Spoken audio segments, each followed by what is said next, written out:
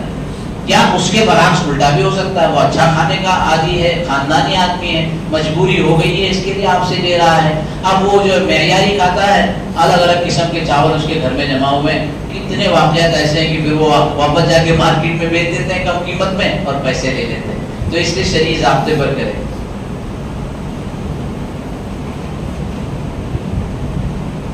ایک بہت زبردست سوال ہے، دوسرا اس کا حصہ ہے، زکات سے بچنے کے لیے زیور بنانا کیسا ہے؟ یہ تو زیور کی حد تک تھے نا، اس لیے انہوں نے زیور کا سوال کیا. ہمارے ایک دوست ہے، انہوں نے ڈائمنڈ خریدا ہے. ڈائمنڈ کتنے کا؟ انگوٹی کی ایک ڈائمنڈ ہے، کتنے کا ہو سکتا ہے بولیے اندازہ؟ ایک انگوٹی مجھے دکھائی 4 کروڑ روپے کا. کتنے کا؟ 4 CR، 4 کروڑ کا. لیکن میرے کو بتایا ہے مفتی صاحب، یہ تو برے دن کے لیے آپ نے انویسٹمنٹ کر کے رکھا ہے. ڈائمنڈ پر زکات نہیں ہے، برابر ہے؟ ڈائمنڈ پر زکات ہے، سونے اور چاندی پر زکات ہے، ڈائمنڈ پر زکات فرض نہیں ہے. جو ڈائمنڈ استعمال کے لیے چاہے 4 کروڑ کا ہے پہن رہا ہے، لیکن میرا دوست ہے، بہت اچھا دیندار بھی ہے، فکر مند بھی ہے، وہ مجھے کہتا ہے کہ میں نے لیکن پہننے کے لیے نہیں بنایا ہوں، میں نے تو ایک سائڈ کر کے رکھا ہوں، برے دن میں کام آئے گا. تو یہ کیا ہو گیا؟ انویسٹمنٹ ہو گیا. زکات دینی پڑے گی. 4 کروڑ کی کتنی زکات؟ بولو نا جلدی سے. ارے اتنا آسان ہے. 10 لاکھ روپے، 10 لاکھ روپے زکات. تو یہ تو بالکل جائز نہیں بھائی، ہیلا کرنا اور زیور بنانا بالکل جائز نہیں. اللہ نے جاتے نیتوں کو. اور دوسرا یہ سوال کہ بھائی زیوروں میں زکات نہیں ہے. کسی بھی زیور میں دیکھو، استعمالی زیور، شواف ہے کہ ابھی وہ زیور جو استعمال کرتے ہیں خواتین، مستورات، لیڈیز، مرد کو تو زیور کے استعمال کرنے کی گنجائش ہی نہیں ہے. ایک صاحب نکاح کی مجلس میں تو وہ دوسرے ان کے سسرے جی آئے، تب انگوٹھی سونے کی ان کے ہاتھ میں پہنا رہے، وہ جائز نہیں، ادھر ہی جھگڑا چل رہا. میں نے کہا میں نکاح پڑھتا، میرے پاس دے دو، تم لوگ کیوں جھگڑا کرتے ہو؟ لیکن ظالم کوئی دیتا نہیں ہے، کوئی دیتا نہیں ہے. مری مرغی تو اللہ کے نام پر جلدی پہنچے گی، لیکن اچھی خاصی جتنا مرغی ہو تو. ایک محسن صاحب تھے، ہر جگہ مرغی کاٹنے جاتے تھے، لیکن بس مرغی کاٹی، کیونکہ اس زمانے میں آپ کو پتا ہے پہلے دور میں جو ہے نا وہ امام صاحب کو، محسن صاحب، امام صاحب تو بیچارے ذرا بزرگ ہوتے ہیں نا، تو محسن صاحب کی بڑی ویلیو ہوتی تھی کہ لوگ مرغی 2-2 کلومیٹر، ہمارے پوکر میں تو 2-2 کلومیٹر سے لوگ مرغی لے کے آتے تھے، پھر وہ بسم اللہ اللہ اوپر کر کے کاٹتے تھے. پرانے لوگ ہیں نا، وہ جانتے تھے ان کو چارانے ہٹانے. محسن صاحب بولتے تھے چارانے ہٹانے کیا دیتے ہو یار، کبھی 2 بوٹی دے دو مرغی کی. اب گھر پہ کئی دنوں سے مرغی کاٹنے والا بھی کوئی نہیں آیا، چارانے ہٹانے بھی بند. تو اہلیہ کو کہا کچھ انتظام کرو. کیا کرے، تنخواہ بھی اتنی کم ہے، پیسے بھی ختم ہو گئے، کوئی آیا بھی نہیں ہے. 1 دن گئے، 2 دن گئے، تیسرے دن گئے. اب کیا بولے، دیکھ ابھی تو دعا کر اللہ کے لیے. وہ گھر مسجد گئے تو اہلیہ نے بازو کے گھر والے کی مرغی جو ہے نا، وہ اچھے خاصے بڑے مالدار تھے، تو ان کی مرغیاں 2-4 گھومتے گھومتے ان کے گھر میں پہنچ گئی. اب بیگم نے اتنے سال تک اپنے میاں کے مرغی کاٹنے کا طریقہ دیکھا تھا، بڑا اہتمام سے اس مرغی کو پانی پلایا، بسم اللہ اللہ اکبر کر کے کاٹا اور اس کا سالن بنایا. اب جب یہ مولوی صاحب گھر پہنچے تو اتنی خوشبو سالن کی آ رہی ہے، کیا بھائی کیا بات ہے، کچھ منو صلی ہوتا ہے؟ کہا نہیں کچھ نہیں اترا، بازو والے کی مرغی آئی تھی، میں نے ویسی کاٹی جیسے آپ سب کی کاٹتے ہو، بسم اللہ اللہ اوپر کر کے بالکل غلط نہیں کیا. ارے پاگل، دوسرے کی مرغی حرام ہے، حرام، جائز نہیں ہے. میں تو مرغی نہیں کھاؤں گا، میں صرف سالن کھاؤں گا، تو مرغی کھاؤں. اب اس نے لے کر آئی، کہا ٹھیک ہے، تو میں تو 3 دن سے بھوکی ہوں، تم کو کیا پڑی ہے، تم تو ادھر پر جا کے دعوتیں بھی کھاتے ہو، تو میں کھاؤں گی مرغی بھی، میں اللہ کو جواب دوں گی. اب جو پیالہ لایا گیا تو سالن ڈال رہی تھی ان کو. اب مرغی کی بوٹی آگے آتی ہے نا، تو امام کو محسن صاحب کہتے تھے خود سے آتی ہے تو آنے دے. سمجھے؟ تو ایسے ہمارے کاروبار کا بھی حال ہے، خود سے آوے تو آنے دو. بھائی حرام اور حلال کی تفصیلات سمجھنے کی ضرورت ہے، اللہ کو جواب دینے کا ایک معاملہ ہے. تو یہ جو سوال کیا بہت اہم سوال کیا، اور سوال کے ضمن میں یہ بات آئی ہے کہ زیور بنا کے رکھنا اس نیت سے، اللہ ساری نیتوں کو جانتے ہیں اور اس نیت کے اعتبار سے فیصلہ ہوگا۔ کمانے کے بعد ضرورت پوری نہیں ہوتی تو اس سے زکوٰۃ دینا ضروری ہے یا نہیں؟ دیکھیں زکوٰۃ لینا کوئی ضروری کا حکم نہیں ہوتا، لیکن ہاں ایک آدمی کی بنیادی ضرورت، بچے ہیں، بیوی ہے، گھر ہے، اور 20,000 روپئے 15,000 روپئے اس کی بنیادی ضرورت ہے، اور وہ کماتا ہی 8,000 روپئے 6,000 روپئے، تو وہ زکوٰۃ لے سکتا ہے۔ بلکہ قوم کو چاہیے کہ اس کا ایسا انتظام کرے کہ ایک ہی مرتبہ میں اس کی ترتیب بنا دے تاکہ اس کی آمدنی کا نظام بڑھ جائے اور آئندہ سالوں میں اس کو زکوٰۃ دینے کی ضرورت نہ پڑے۔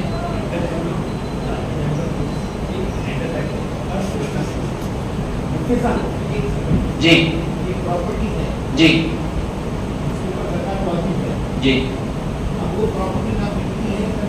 جی جی جی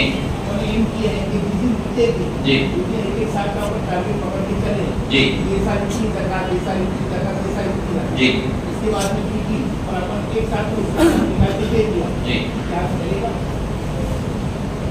یہ وہی اکاؤنٹنگ کے تعلق سے ہے۔ ایک پراپرٹی، کبھی کبھی پراپرٹیز پر زون لگ جاتے ہیں، گرین زون لگ گیا، بفر زون لگ گیا، تو ہر سال کی اکاؤنٹنگ ضروری ہے۔ آج کی تاریخ میں ایک نارمل لیول پر اس کی ویلیو کیا ہے آپ کو لکھ کے رکھنا پڑے گا کہ 10 لاکھ روپے یا 10 کروڑ روپے۔ ہمارے پاس پیسے نہیں ہیں کیونکہ وہ پراپرٹی کیش میں نہیں ہے، اس کو رولنگ میں نہیں ہے۔ آپ نے اس پراپرٹی کا 10 کروڑ روپے حساب کر کے 10 کروڑ پہ کتنی زکوٰۃ؟ 25 لاکھ روپے، تو 25 لاکھ روپے لکھ کے رکھتے ہیں، 15 لاکھ روپے لکھ کے رکھتے ہیں، ایسا پورا اکاؤنٹ بنا کے رکھتے ہیں، اور جس وقت وہ بکے گی پچھلے پورے سالوں کی زکوٰۃ دینی، تو یہ اس کا ہے۔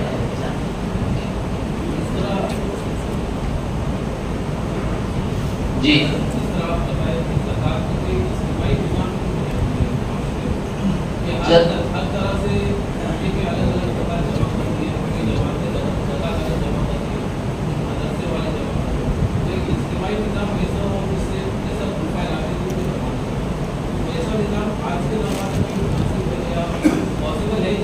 پاسبل ہے، پہلے آپ کو جو ہے نالا سپارہ کا ایک امیر المؤمنین بنانا پڑے گا، کیونکہ قائد ایک ہونا چاہیے نا۔ اصل یہ ہے، جیسے کچھ لوگ کرتے ہیں، بمبئی میں بھی ایک تحریک زکوٰۃ سینٹر کیا کہ وہ کر رہے ہیں، اور پاٹنکر صاحب کا اپنا نظام ہے، اور بھی لوگ ہیں۔ کہ مکمل اجتماعی ہو جائے تو انقلاب آ جائے گا۔ تو زکوٰۃ کا کیا مسئلہ ہے؟ انشاءاللہ دہلی کے لال قلعے پر پھر ہمارا ہی آدمی بیٹھا ہوا رہے گا اگر ہماری اجتماعیت آ جائے۔ زکوٰۃ کا کیا سارے مسئلے ہمارے حل ہو جائیں گے۔ کئی ہزار جو ہے وقف کی ہماری پراپرٹی ہے، اس سے انقلاب آ جائے گا، لیکن اللہ کرے کہ پہلے ہمارے اختلافات ختم ہو جائیں، اجتماعیت پیدا ہو۔ تو آخری سوال اس کے بعد جن کو سوال کرنا ہے وہ مفتی ابوالکلام صاحب کو، اس لیے کہ مجھے بتایا تھا کہ 2.5 سے 3 اگر بشاشت رہے، اور محسوس ہو رہی ہے بشاشت، اس لیے کہ 2-3 لوگ جو بہت زیادہ صبح ناشتہ بھی نہیں کیے ہوں گے تو وہ عذراً گئے ہیں، تو باقی تو سارے لوگ بیٹھے ہوئے ہیں، لیکن پھر بھی ہمارے جو ٹرسٹی صاحب ہے ان کا اشارہ ہے کہ کھانے کی لیے چھٹی دینا چاہیے۔ جاب اگر کر رہے ہیں جی رینٹ پر رہتے ہیں جی تو اس کا کیسا مسئلہ؟ تو کیا مسئلہ کیا؟ مطلب ایئرلی کیلکولیشن ہوگا وہ کیسا بنے گا؟ اگر سیلری 50,000 منتھلی ہے، جی اس میں سے 8,000 رینٹ جا رہا ہے، جی، اور پھر باقی گھر کے اخراجات۔ اچھا سوال کیا انہوں نے۔ جاب والے جو مطلب منتھلی انکم کرتے ہیں، تو عام طور پر میری اپنی اسٹڈی ہے کہ عام طور پر جو جاب کرنے والے منتھلی انکم پہ رہتے ہیں، سپوز 50,000 روپئے انکم سیلری، 8,000 روپئے رینٹ میں چلے گئے، 20,000 روپئے گھر کی ضرورتوں میں چلے گئے، بچوں کی چیزوں میں چلے گئے، تو یہ جو 50,000 کا جو بچت ہے نا، وہ انہوں نے اس میں سے کچھ بچایا نہیں، کچھ بچا تو دوسرے 2-3 مہینوں میں ختم ہو گئے، سال پورا گزرتا نہیں ہے۔ اس میں پہلا تو ایک مشورہ میرا یہ ہے، ہم لوگوں نے جامع مسجد میں اس کی بھی تحریک چلائی ہے، پہلے جب وہ ہیرا گولڈ 21,000 کروڑ روپے لے کر گیا، ایک ایک کو جا کر پکڑ کے بھائی اللہ کے لیے سمجھ جا، نہیں سمجھے ویسے کہ ابھی 2 مہینے پہلے تلوجا کے اندر 200 کروڑ روپے لے کر نئے بزنس آ رہے ہیں، تو اب ہم نے تحریک کی ہے کہ بھائی ہم لوگوں کو بتائیں گے کہ بھائی لیگل فنڈ کیا ہوتا ہے، SIP کیا ہوتا ہے. اگر آپ اس میں سے 1000 روپے مہینے جمع کر رہے ہیں یا 5 ہزار روپے جمع کر رہے ہیں اور سال گزرنے کے بعد آپ کا ایک فکسڈ اماؤنٹ جمع ہو گیا، نصاب کے بقدر پہنچا، تو آپ پر زکوٰۃ ہوگی. لیکن آپ کما رہے ہو 50,000 کے 50 لاکھ روپے آپ کی انکم ہے اور وہ پوری کی پوری انکم آپ کی 2-3-4 مہینے میں صاف ہو جاتی ہے، تب تو زکوٰۃ اس پر فرض نہیں ہوگی.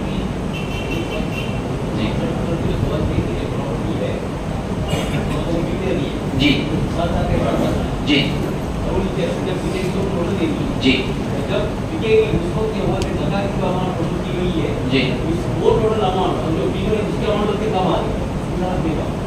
اس کے لیے اپنے انفرادی طور پر بیٹھیں. ٹھیک.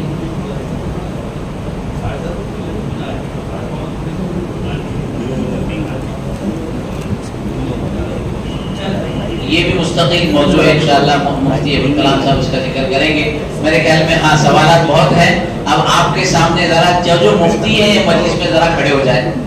کون کون مفتی ہے؟ مفتی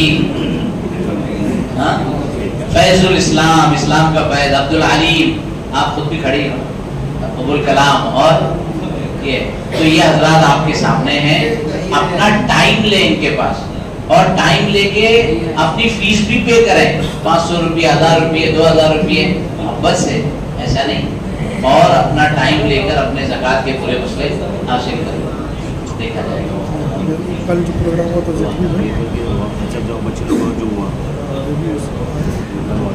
دیکھیے سوالات کا سلسلہ ماشاءاللہ بہت بہترین. تجربہ یہ ہوا کہ آئندہ انشاءاللہ مسائل پر تھوڑی دیر 15-20 منٹ کریں گے، آدھا پونا گھنٹہ سوال و جواب کا سیشن رکھیں گے.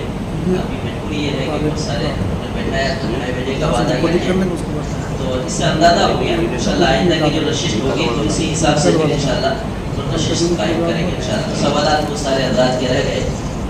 آپ دیکھیں گے یہاں پر ان سے بھی آپ سوالات کر سکتے ہیں کہ عابد صاحب، مفتی فیض الاسلام صاحب، مفتی طیب صاحب بیٹھے دارالفتہ سے بھی منسلک ہیں، تو اس طرح کے اگر سوالات ہونا تو ان صاحب سے بھی آپ لوگ کر سکتے ہیں. اس سے آپ نمبر بھی لے سکتے ہیں انشاءاللہ، میں نمبر بھی دوں گا انشاءاللہ. دیکھیے بہت ہی اہم اور دلچسپ پروگرام ہے. الحمدللہ دعا ہے اللہ تعالیٰ ہمارے بیٹھنے کو قبول فرمائے. جو بھی باتیں ہمارے سامنے کہی گئی سنی گئی اللہ تعالیٰ عمل کی توفیق عطا فرمائے. اللہ سب کا ہم شکریہ ادا کرتے ہیں. بہت دن سے ہم نمبر کے لیے سب کے ساتھ لگے ہیں، لیکن مسلسل کیونکہ ہمارے پرسنل پر مسلسل پروگرام آتے رہے.